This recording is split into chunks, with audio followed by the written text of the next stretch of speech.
Hello my dear friends, you're on the Military Summary channel, and this short video we're going to discuss events that took place during the previous 12 hours. Very interesting updates are coming from Kiev. Yesterday in the evening we start receiving video and photo confirmation of some kind of drone that were flying above the territory of the capital of Ukraine.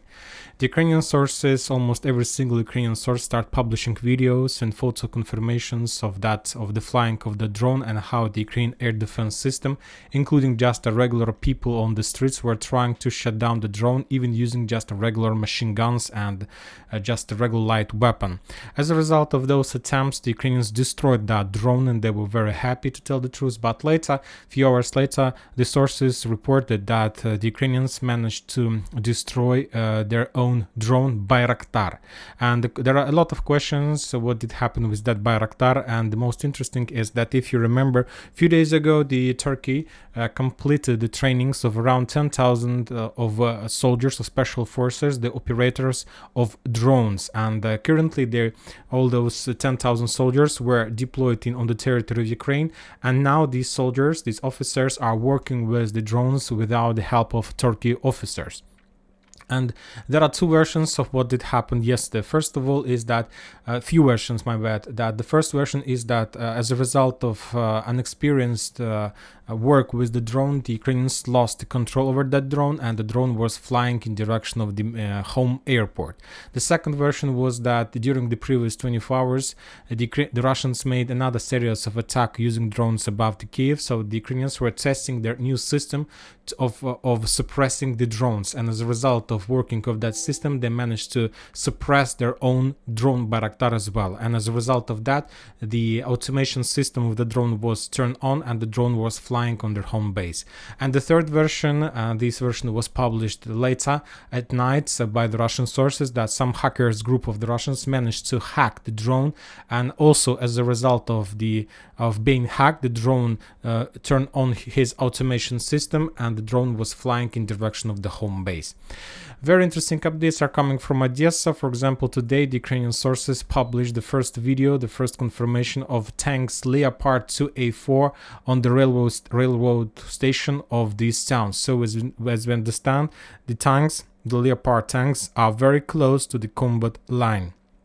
Very interesting updates are coming from Avdiivka area. The Ukrainian sources reported, the Institute of Study of War confirmed, that the Ukrainians during the previous 24 hours launched a series counter-offensive operations in this area with one purpose, to maintain the corridor and to maintain the Ukrainians' bridgehead in this area, trying to push and to force the Russians to step back. We still haven't received any updates about the results of Ukrainians' counter-offensive operation, but if you take a look at the Russian sources, West Institute of Study of War map sources, you're gonna see that at least there is some kind of blue cloud appeared in the south of Severna. That means that maybe possibly it's like the only trenches that Ukrainians could establish as a result of that counter-offensive operation.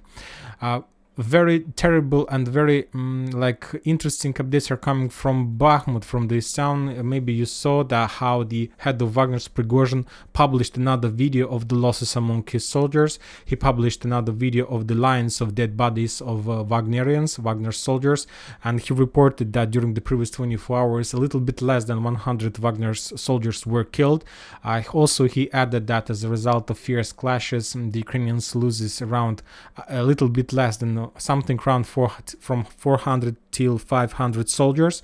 Some Russian sources made some kind of estimations, and according to those estimations, the Wagners loses around, according to Wagner's official numbers, loses around 3,000-4,000 soldiers per month. We're losing 3,000-4,000 soldiers per month during the battle for Bakhmut, and the Ukrainians were losing around 11 till 15,000 soldiers in this mid-grinder. So as you can see, the ratio is very high, even no matter that the Russians and Wagners are in offensive state.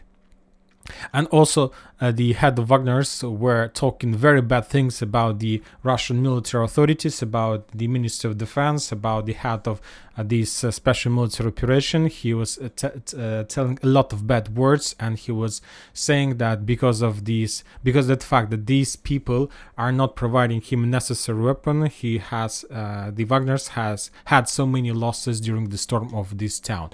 Also, the Russians published more video and photo confirmation of more artillery and missile strikes in direction of Kramatorsk and Slaviansk-Kramatorsk agglomeration. We still haven't received any numbers about the losses, but I believe that these numbers will be included in the upcoming morning report of Ministry of Defense of Russian Federation.